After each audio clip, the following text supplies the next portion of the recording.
বন্ধুরা গেছিলাম বাজারে, আর বাজারে দেখতেই পেলে আমি দোকানে গেছিলাম। তো দোকান থেকে দেখো একটা ঝাঁটা নিয়ে এসেছি, মানে এটা হলো গিয়ে বিছনা যারা ঝাঁটাও বলে, কেউ ডাস্টার বলে।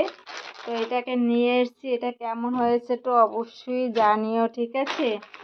তো অনেকদিন ধরে কেনবো কেনবো করে কেনা আর হচ্ছিল না, তো ফাইনালি কিন্তু এটা কিনেই নিয়ে এসেছি। এই দেখো কত সুন্দর হয়েছে, এটা খুব দারুণ হয়েছে। আগে একবার গেছিলাম, তখন একটা যে ঘর ঝাড় দেওয়া ঝাঁটা দেখতেই পাচ্ছ, মাঝে মাঝে আমি ঘর ঝাড় দিই, ওইটা নিয়ে এসেছি। আর এইবার আবার ডাস্টারটা নিয়ে আসলাম। অনেক সময় ওই দোকান থেকেই মানে টিফিন কোটও নিয়ে আসি। তো একটা টিফিন কোটও দেখেছিলাম, খুব পছন্দ হয়েছিল। তো টিফিন কোটটা আনি নেই, 300 টাকা দাম বলছিল। তো ফাইনালি এটা নিয়ে এসেছি। আর কেমন হয়েছে এটা অবশ্যই বলো, ঠিক আছে। তো চলো বিছানা ঝাড়ার জন্য মার ঝাড়ু মার, মার ঝাড়ু মার, ঝেঁটিয়ে বিদায় কর। গতকালকে সন্ধ্যার সময় টিফিন ছিল চাউমিন। কে চাউমিন ভালোবাসো অবশ্যই জানিও। তো আজকে কিন্তু এর বুধবারের মেনু, এই যে নানান রকমের পাঁচমিশালি শাক, ছোট ছোট শাক, সেটা কুড়িয়ে সুন্দর করে ভাজি করেছি, এতে রসুন ফোড়ন দিয়ে দারুণ টেস্ট হয়েছে খেতে। আর এখানে দেখো গাছের একদম টাটকা টাটকা কুমড়ো শাক দিয়ে আলু দিয়ে তেলাপিয়া মাছ দিয়ে ঝোল করেছি। আর এটা হলো গিয়ে এই যে খারপুল। তোমরা কি কেউ খারপুল পাতা চেনো বা জানো? কেউ বাটা খাও? কে খাও অবশ্যই জানিও। আমরা কিন্তু খারপুল পাতা বাটা খাই।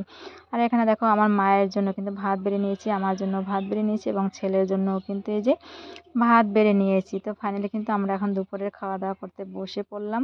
তো আজকে কিন্তু এটাই দুপুরে আমাদের খাওয়া দাওয়ার মেনু। আর দেখো আমি যখনই ছেলেকে ক্যামেরার সামনে আনি না কেন, ছেলে কিন্তু মুখ লুকোয় আর বলে ক্যামেরা বন্ধ করো, ক্যামেরা বন্ধ করো। আমি বলছি ঠিক আছে, ক্যামেরা বন্ধ করে দিয়েছি। তো আমরা কিন্তু ফাইনালি দেখো সবাই মিলে কিন্তু ভাত খেতে বসে পড়লাম। আর আমি কিন্তু প্রথমেই খারপুল পাতা নিয়ে ভাত খেতে বসে পড়লাম। আর এই যে নানা রকমের যে 5 মিনিট শাক, সেটা ভাজি। আর তেলাপিয়া মাছ দিয়ে তো কুমড়ো শাক দিয়ে ডাঁটা দিয়ে ঝোল করেছি। তো এই খারপুল পাতা দিয়ে কিন্তু যত বেশি রসুন দিবি এবং লঙ্কা দিবে, ঝাল ঝাল হবে, দারুণ টেস্ট লাগে খেতে। তোমরা কে কীরকম খাও তো অবশ্যই জানিও। আমরা কিন্তু খারপুল পাতাটা ছোটোবেলায় দেখতাম দিদিমা ঠাকুমারা ওরা কী করতো, মানে কাঁচাই বাড়তো, নারকেল দিয়ে সরষে দিয়ে শুকনো লঙ্কা দিয়ে কাঁচা বাড়তো। কিন্তু আমি কী করি, আমি কিন্তু একটু ভেজে তারপর তারপরে কাঁচা লঙ্কা হোক কিংবা ভাজা লঙ্কা হোক, তাই দিয়ে বাটা করি। তো দারুণ টেস্ট হয়েছে খেতে। তোমরা কে কী খাও অবশ্যই জানিও। ফাটাফাটি সবাইকে টাটা। এই যে এখানে এই যে বরবটি গাছ লাগিয়েছি, বরবটি গাছ কত সুন্দর সব উঠতিছে। তো আগের বছর বরবটি গাছ লাগিয়েছিলাম, সবে ফলন ধরেছে, সেই গাছটা মরে গেছে কেন জানি না।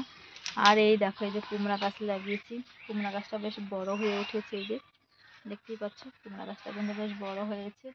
আস্তে আস্তে এবার বাইয়ে বাইয়ে চালে উঠে যাবে, চালে উঠতে পরে বেশ ভালোই হবে। ফুল আসছে, কদিন পরেই বেগুন ধরবে।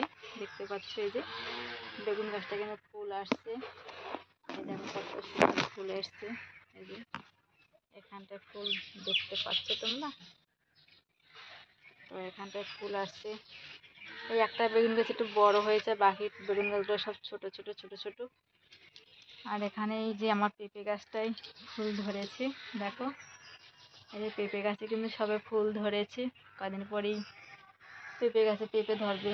তো পিছনে অনেকগুলো গাছ ছিল, এখন দুটো গাছ আছে, দুটো গাছে এখন পেঁপে হচ্ছে। আর একটা গাছ প্রচুর প্রচুর পেঁপে হতো, সেই গাছটা ঝড়ের সময় মানে ভেঙে পড়ার সম্ভাবনা ছিল বলে ওইটা কেটে দেওয়া হয়েছে। আর এখানে ঝাঁপে আছে, ঝাঁপে আছে এখানটায় চাল কি বলে পুঁই গাছ। এই যে এই পুঁই গাছগুলো যত ডগা দেয়, সেই ডগাগুলো সুন্দর ছিঁড়ে ছিঁড়ে ছিঁড়ে ছিঁড়ে রান্না করি। ওই যে ওখানটা একটা ওই যে নতুন কচি কচি ডগা দিয়েছে। তো চলো টাটা সবাইকে। বাড়ির ঘরের একটু গাছপালা তোমাদেরকে দেখালাম।